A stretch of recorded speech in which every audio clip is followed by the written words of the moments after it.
everybody from Throw the Heat, your boys out of Middletown. You probably saw them if you were at the first Rock Rising Live at Starland, and don't want to go off on a tangent, because sometimes I do, but you will be getting more of that type of thing at Starland in the year to come. But very excited to have you guys with us. Just roll down the roster so everybody can kind of put the names with their faces through your own page. We have Tony, Eugene, Rob, John, and George with us today. Thanks for coming down, guys. How you doing?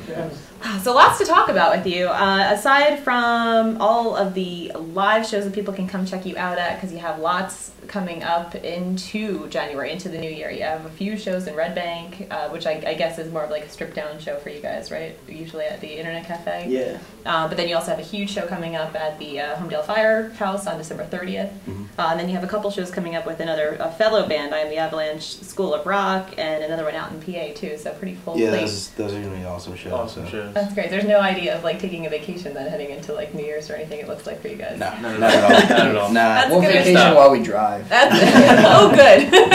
Hopefully nobody else will be near you then. And that actually brings me to something, talking about the road, because when I looked up you guys and your MySpace page, which you can go to pretty easily, it's MySpace, Throw the Heat. You don't have to do anything else crazy to get there. You definitely went through quite the ultimate test as a band, I think. I mean, you guys, you put an EP out pretty soon after getting together as a band, right? It's still up there for people to grab. It's 6 songs. It's Can't Stop the Trends, right? Yes. And then you really jumped into the high ambitions of doing an actual tour, road and gigs and booking and coordinating. And obviously, I think one of the biggest challenges for bands that want to get out there and be heard is finding the wheels to do it. So if you want to, I don't know how you want to summarize it, but you guys really did the whole like do it yourself to the utmost, which I know you're proud of. Tony himself booked the whole tour. Yeah, it was like 4 months before we decided to go. I was literally making like 100 phone calls a day, booking the tour and getting everybody where we need to be. And we were so excited, we were all amped to go. We bought a 1978 Chevy Cobra RV. Wow. What was it, 23 and a half feet? 24 and a half? Yeah, It was big. That's And we completely gutted it out. Down to the frame. I mean, ridiculously gutted it. wow. And then we pimped the whole thing out, put TVs in it, new loft, new everything. It was bright yellow inside. Was it? Yeah. With Bumblebee Pepto yellow. Bismol pink and like lime green polka dot cushions. So you It had was yellow, awesome. pink, and, That's thanks to my mom. Yeah. really? Yeah, my mom's a seamstress and she made all our cushions for us. Aw. So it seriously looked like something out of like a 70s Like psychedelic 1970s. movie. And then it still had one wooden panel, Yeah. so it was like yellow and wood panel. The one retro piece Yeah, in the inside that's pretty left, much that what it was. And then, so you had this great RV all ready to go out on the road. I mean, when you talk about TVs, you're telling me right before we started this whole Rock Rising taping that it was like flat screen. I mean, you had your video games, you had like a We had it all set luxury. up. I mean, me and my brother, and then with the help of all the other guys, we were in there all day, night and day, sweating it up in the middle of the summer, putting stuff together, building parts and pieces. And we worked on the engine. I mean, we replaced everything you could possibly replace, except for like 3 things. Right. And all 3 of those things, sure enough, came back to bite us later. Oh, and that's where I wanted to kind of go. I mean, and I don't want to bring up what is probably some, sore memories, but it's probably something that a lot of our bands, or even if you're not in a band, if you have friends that are in bands, can definitely identify with. And I'm sure, you're speaking for a whole group of people when they deal with that first just trying experience on the road. So you had a couple things that you ran into on the road. I know you basically can sum it up of what happened to the RV. Well, This is the end result. that was the end result. It's a broken off key. Broken key. That was it. Right after this, it was pretty much done. Oh, so you had some, even though the inside looked all nice and stuff, you couldn't really get over the hump of the fact that it was still Yeah, it older. was 78 Yeah. carburetor. You gotta pump the gas. Just keep doing it. You gotta pump it really quick. And it's like, The high beams were on the floor on a pedal. yeah, that was the cool part. It was like a little button you press and the high beams come on. Oh man. It was interesting.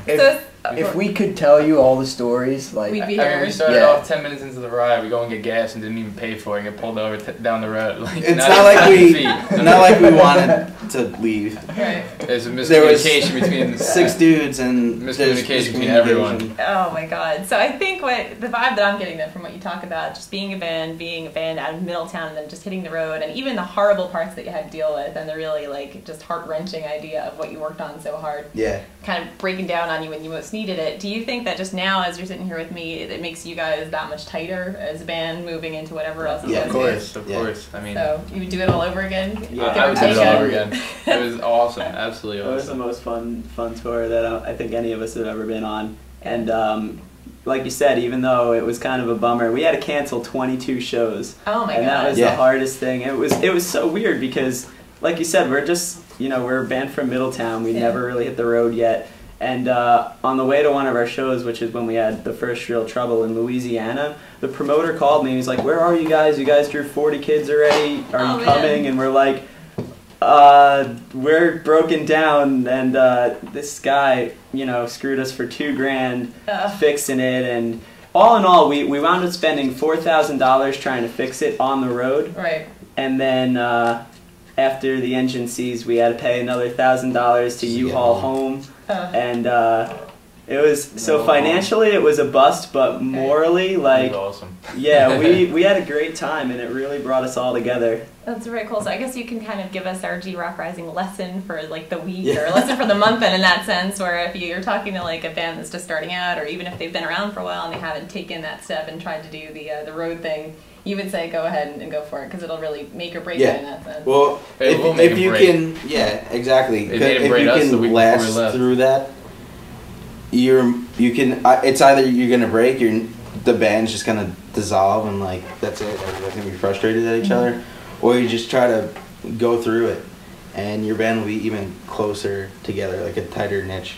When we got back, we were so upset. We didn't want to see any of our friends. We were really We just kinda hid disheartened, all but together, like we kind of just huddled together for like a week. We're the only people that we would talk to Yeah. is everyone in the band and our friend Eddie D, who has his own clothing label, and he came on tour with us to do merch, and the 6 of us were just like You were the your only island people we then. Yeah, talked it was to. like inseparable for like. We would be all depressed and like sitting at our houses, and then I'd get a call from him. He's like, "Hey, we should be in Texas right now. Come over to my house." It was a Like, group pity party, we but just it hung worked out. out. And then you actually had the happy ending to the story. You got a phone call. Yeah, that like kinda changed pretty much everything. the day or like the day after we got back, I kind of went home and looked at this number and it said Guitar Center. I used to work for Guitar Center, so I thought it was just like The work some there. random guy calling me for like a sale or something, and it wound up being the rep for the Ernie Ball Battle of Bands.